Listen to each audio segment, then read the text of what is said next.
Olá pessoal, estamos começando a terceira aula de embriologia humana e agora nós vamos falar de dois órgãos anexos, na verdade são três, né? Vamos falar especificamente de dois, que é a placenta e o cordão umbilical. O outro seria a bolsa amniótica, né? Que também é um anexo embrionário. Vocês viram na última aula de saúde da mulher que a placenta, né, ela é formada pela parte externa, né, do córeo, né, que são as vilosidades coriônicas, como vocês podem ver nessa imagem aqui abaixo, que ficam adentrando do endométrio, né, e essas vilosidades coriônicas formam a placenta, assim como a alantoide, que seria o local onde alojava as excretas do embrião, e a vesícula vitelina, onde alimentava o embrião, elas se juntam e formam um cordão umbilical, beleza? Isso inicia na segunda semana e até a quarta semana a placenta ela está formada com o seu cordão umbilical. Pronto, tá aí uma imagem de uma placenta após o nascimento, né? Nós vamos ter a placenta, é um órgão ovoide, né?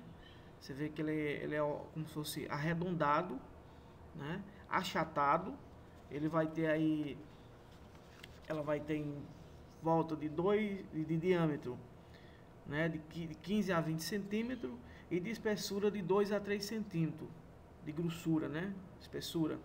E o pesa aí entre 500 e 600 gramas, né? É um sexto do peso do bebê, certo, minha gente? Portanto, a placenta ela tem um lado materno, que fica ligada diretamente no endométrio, que é essa primeira figura, né? Você vê que é a parte do sangue, né? Esse sangue é cheio de nutrientes, como glicogênio, aminoácidos, proteínas, colesterol, os glicídios, né? As glicoproteínas, tudo vai estar alojado aí. E o lado do embrião, né, que tem aí esse lado, a segunda figura, que tem um cordão umbilical, né, uma junção aí que fica ligando esse cordão umbilical. Ele faz a comunicação entre o sangue materno e o sangue embrionário e depois fetal. Minha gente, vocês estão vendo aqui os três órgãos embrionários, os anexos embrionários. A placenta ela fica no fundo do útero, ela fica aqui, ó, ao lado aqui do bebê, na parte do fundo do útero, não é isso? Alojada no endométrio. Vocês sabem que ela partiu daquela formação das vilosidades que antes eram os sensícios trofloblastos, né? Com o trofloblasto, a parte externa, aderida ao córeo, e depois ela se transforma na placenta, né? E tem um cordão umbilical, que é a junção aí, juntou a alantoide com o saco vitelíneo e formou o cordão umbilical, que mais na frente vamos falar sobre ele. E a bolsa amniótica, onde tem um líquido amniótico, né? Esse líquido, ele 99% dele é composto de água e o restante é dos nutrientes, né, e sais minerais, esse 1%, onde o bebê ele faz a ingestão, né, desse líquido a todo tempo. Além disso, sabe que a nutrição é feita pela placenta, né? Mas o bebê não deixa de fazer a glutição desse líquido. Mas ele serve de proteção e de hidratação, minha gente. Ele protege e hidrata, né, o feto. Beleza? Portanto, minha gente, as funções da placenta, ela tem várias funções, né? Vocês estão vendo aqui, a primeira é o transporte placentário, né? Ela faz a transferência, né, de gases como o gás oxigênio, né, o gás carbono, né? Interessante que as veias, nesse caso aqui, elas carregam sangue oxigenado e as artérias o sangue pobre em oxigênio, rico em gás carbono, né? Depois que ele utiliza, ele joga na corrente materna pelo cordão umbilical e joga na corrente materna para ser eliminado. Certo? Assim também como chega o oxigênio até ele, né, pelas veias do cordão umbilical. Substâncias, já falei, 90% é água, aí tem glicose, que é o glicogênio, né, tem as vitaminas, os aminoácidos, colesterol, que faltou aqui, mas tem. Secreta hormônio, minha gente, né? Principalmente a progesterona, né? E o estrógeno, eles que são, a partir de então, não utiliza mais o corpo lúteo, ele evoluiu, né? E o sensício baixo não produz mais o HCG, quem produz é ela, a placenta. Depois vai ser eliminado esse HCG, porque ela mesma vai produzir a sua progesterona e o seu estrógeno para enriquecê-la ainda mais e também o endométrio com a progesterona. E também secreta a prolactina, que é a parte do leite materno, que é a produção do leite, incentiva a produção do leite materno. E vários outros também. A questão da imunidade, né? Os anticorpos que a mãe tem, passa para a criança, ela fica imune de várias doenças. As doenças que a mãe já teve, ela também passa a ficar imune, né? Isso é muito importante. Ela também tem a função de produtos de excreção. O feto produz ureia e ácido úrico, por exemplo, que são restos de metabolismo que ele utilizou durante seu metabolismo, e ele também é secretado pelo sangue, né? Faz uma filtração, coloca no sangue, joga no sangue materno, passa pelo cordão umbilical e cai para a mulher eliminar através da urina dela também, né? Drogas, se ela ingerir drogas, com certeza vai chegar também, vai ser transportada pelo cordão umbilical, pela placenta, né? Agentes infecciosos também, né? Por isso que é importante a vacinação da mulher na gravidez, né? Para evitar doenças infecciosas que possam também passar para o feto. Principalmente aqui a sífilis congênita, né? Que passa da mãe para o feto. É isso aí, minha gente, as funções da placenta. Muito importante.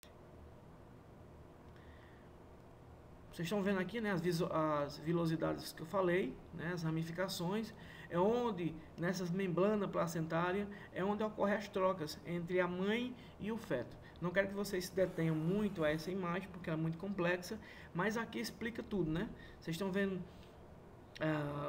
principalmente aqui, as artérias, são essas azuis aqui, né?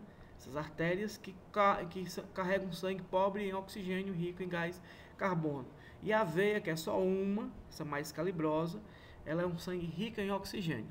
Lembrando que ela difere, né, do restante da corrente sanguínea do corpo humano, que o sangue oxigenado é o sangue arterial.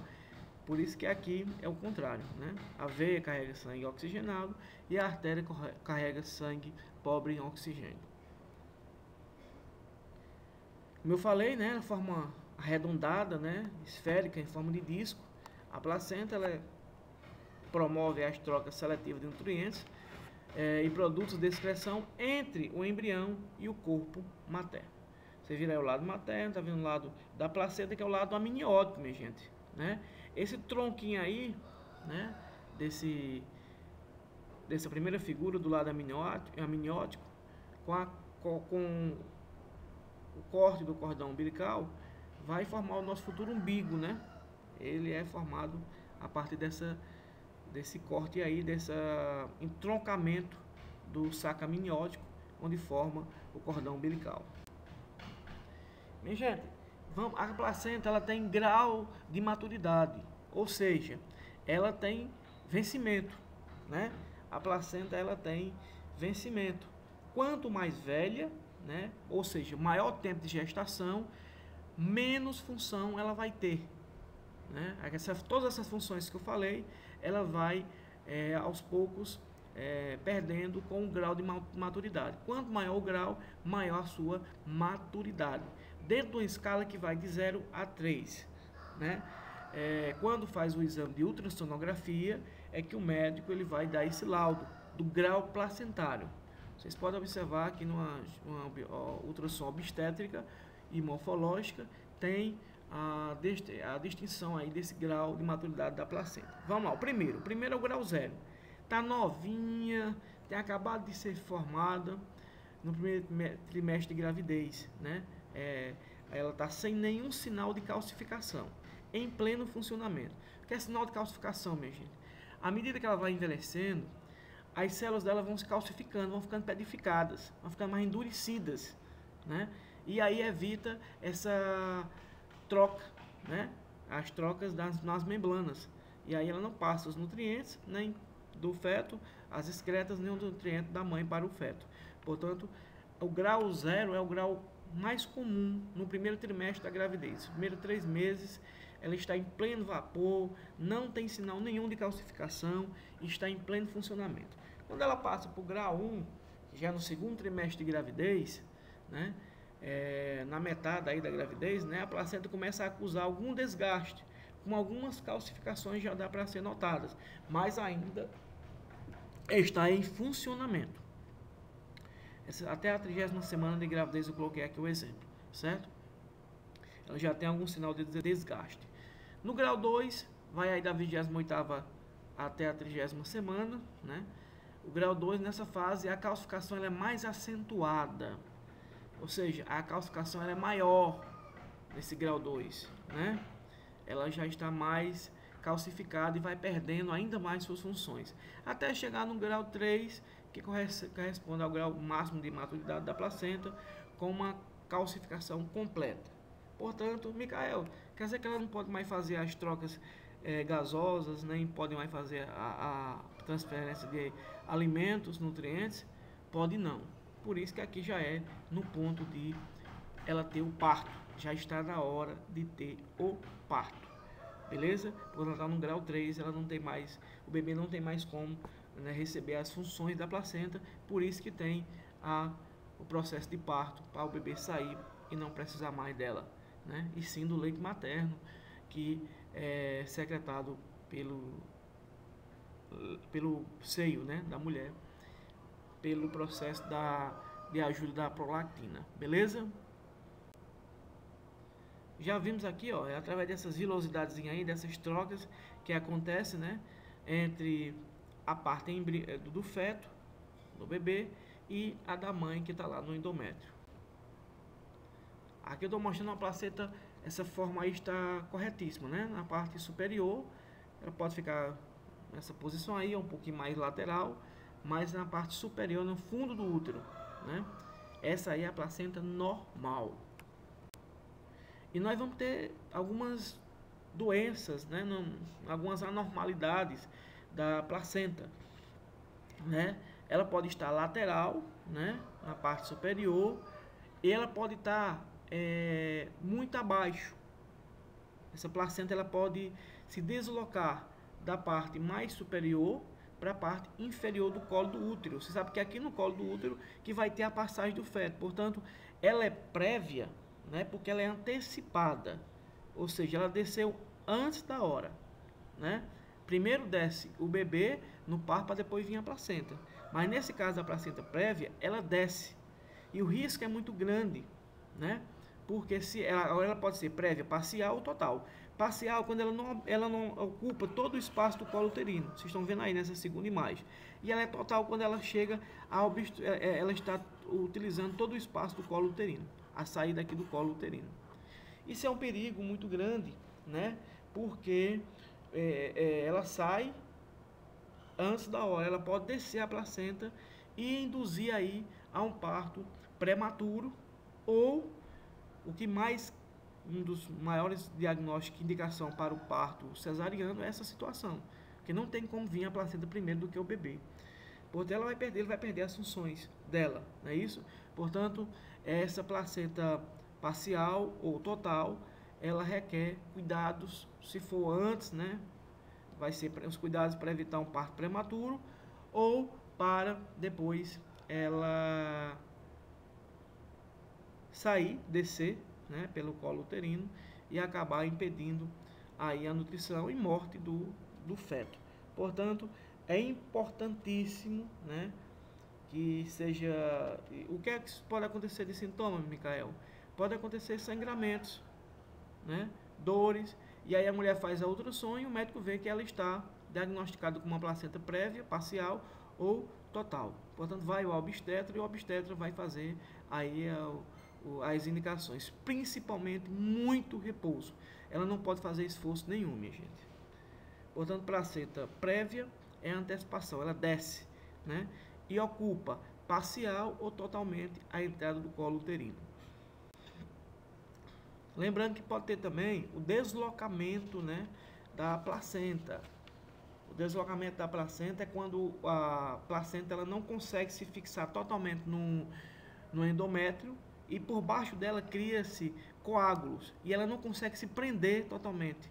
E aí ela pode descer, ela pode se desligar do endométrio, né? Se desprender. A mulher sente sangramentos, né? Sangue, só que no deslocamento, o sangramento ele é mais escuro, como se fosse borra de café, porque forma coágulos, né?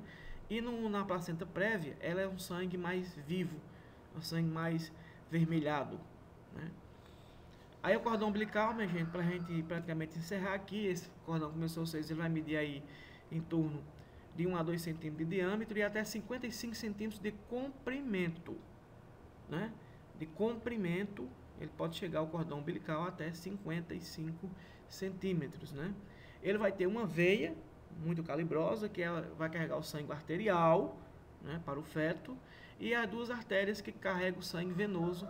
Excepcionalmente, essa função ela é trocada, né, nesse momento aqui pelo cordão umbilical. Portanto, a veia carrega sangue arterial e as duas artérias carregam o sangue venoso, né? Ele é formado por um tecido conjuntivo, mucoso, né, que envolve a artéria e a veia. É um tecido assim bem gelatinoso, né? Muito duro, né? Mas gelatinoso, muito resistente, né? Rígido. Portanto, pode ter um cordão muito longo, né? Que pode causar o prolapso, ou seja, é quando diz que o cordão enrolou o pescoço do feto, né?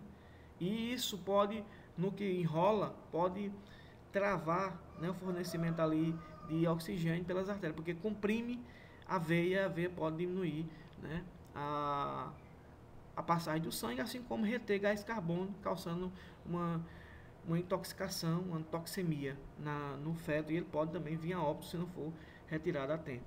E o cordão muito curto, né, minha gente, ele pode o quê? Causar uma separação, um desprendimento, um deslocamento dessa placenta. Se ele for muito curto, ele puxa, né? Isso aí também são anormalidades durante a gestação. Já falei sobre isso aqui a vocês, né? Em função aqui do estrógeno da progesterona, aumento dos seios, né? Que aumenta a produção do leite, a obstrução da cervix, né? Que forma o tampão mucoso para evitar a descida, né? Do bebê e do feto, da placenta, né? Promove o crescimento, o desenvolvimento da placenta e do útero através do endométrio e promove também o bloqueio de outros ciclos ovarianos. Já que ela está grávida, ela não precisa de ciclos. É isso aí, pessoal. Muito obrigado pela atenção. Um grande abraço para todos.